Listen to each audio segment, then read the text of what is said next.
Pilihan untuk hidup bersama tanpa pernikahan bagi Steve Immanuel dan Andi Soraya tentu bukan pilihan yang mudah untuk dijalani.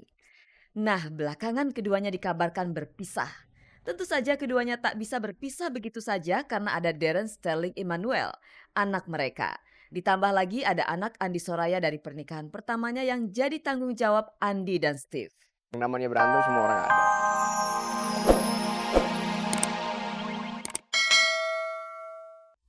Pemirsa, demo besar para buruh dalam rangka memperingati Hari Buruh Sedunia mendapat perhatian dari Syah Nasak, Adri Subono, dan Titi Kamal. Ketiganya punya bisnis dan tentu mempekerjakan banyak pekerja.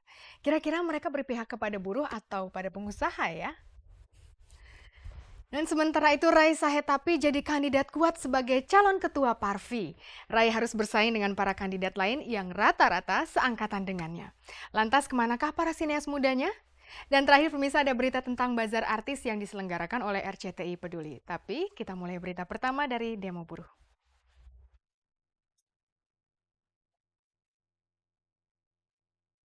Aksi demo buruh besar-besaran menolak revisi RUU Ketenagakerjaan Nomor 13 Tahun 2003 mengalami puncaknya pada Hari Buruh Sedunia. Kemarin di berbagai daerah, para buruh serentak turun ke jalan menolak revisi RUU yang dinilai membela kaum pengusaha. Dalam draft RUU tersebut, hak-hak buruh seperti hak cuti, upah, dan pesangon mengalami pemangkasan. Selaku pengusaha, Adri Subono turut menyuarakan suara hatinya. Ya, kita juga harus memikirkan orang-orang yang ada kerja di bawah kita ya. Setuju atau enggaknya itu masing-masing individu berbeda ya. Tapi yang terang kita juga harus memikirkan kalau terjadi sesuatu, terjadi apa-apa, kita juga memerlukan mereka. Mereka adalah roda perekonomian. Kaum buruh itu yang menjalankan roda perekonomian negara kita kan. Pastinya kita harus memikirkan juga. Salah satu dampak yang paling mencolok dari unjuk rasa ini adalah kemacetan lalu lintas. Dampak tersebut juga dirasakan bintang sinetron Titi Kamal dan Jupiter. Meskipun mereka bukan dari kalangan buruh, Titi dan Jupiter ikut menyuarakan aspirasi mereka menyikapi aksi kaum buruh. Yang pasti untuk demo-demo gitu, menurut aku sih perlu, tapi asal terorganisir dan nggak ada ini ya, nggak ada kegiatan-kegiatan atau tindakan-tindakan yang anarkis, itu kan merugikan kita. Dan kalau bisa ya demonya yang langsung to the point aja, ke siapa gitu, yang benar-benar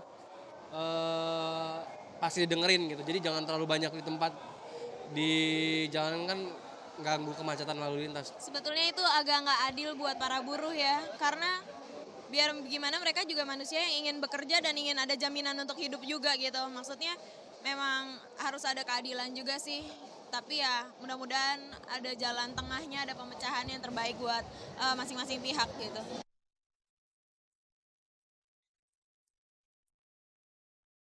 Kemarin para kandidat ketua umum Parvi memaparkan visi-visi mereka dalam sebuah debat yang digelar oleh panitia Kongres Parvi ke-13.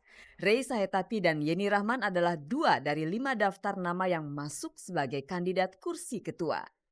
Dari sederet kandidat yang dijagokan, semuanya berasal dari generasi tua.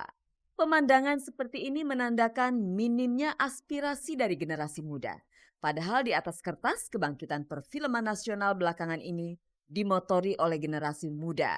Diharapkan sosok ketua umum mendatang mampu menjembatani visi antara sineas tua dengan para sineas muda. Yang tuanya harus lebih maklum diri.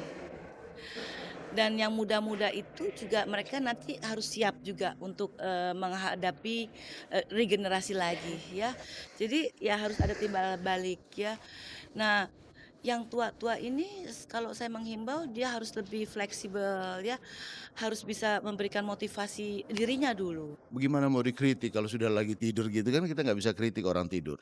Parvi organisasi lagi tidur ini.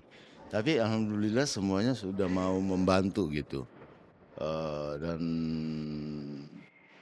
ketua kongresnya juga melakukan ini dengan baik saya lihat gitu. Mudah-mudahan ini bisa jadi tonggak yang baik buat ke depan buat Parvi ya.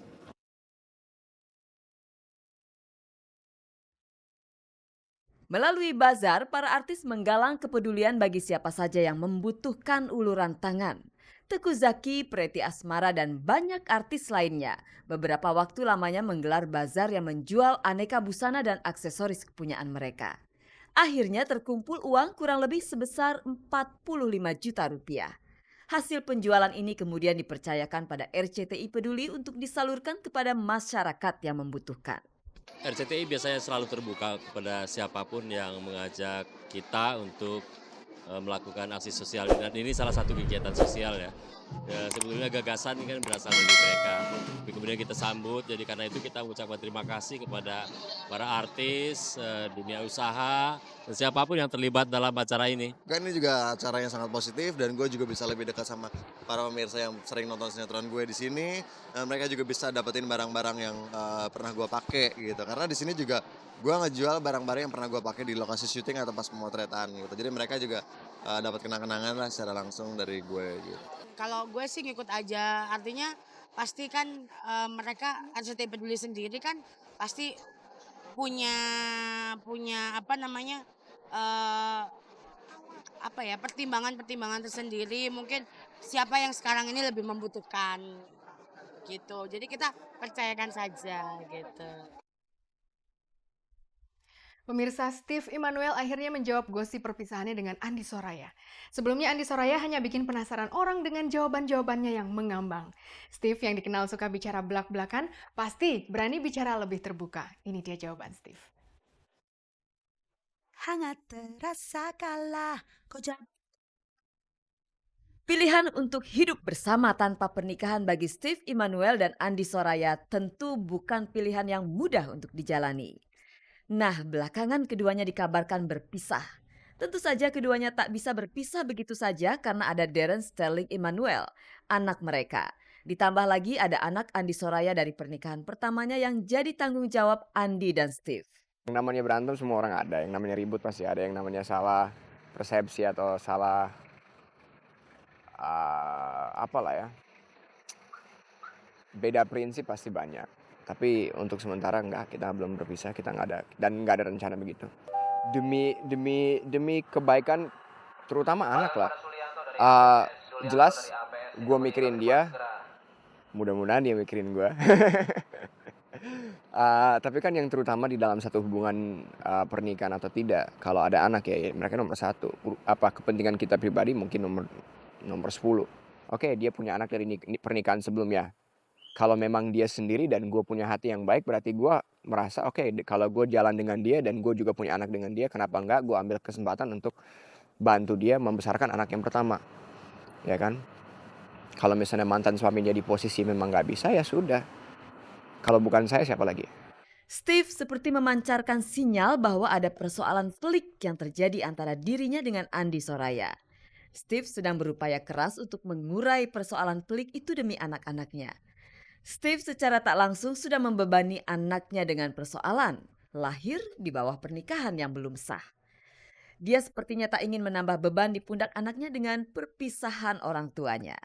Ya oke, taruhlah kadang-kadang dengan ribut dia melemparkan kata-kata yang nggak dimaksud, nggak disengaja gitu ya kan, tanpa memikirkan arti kata-kata itu. Mungkin dia marah, udah lu pergi gigi lu sana ambil barang kamu apa segala macam bla bla bla. Tapi kan itu kan akibat emosi, ya kan.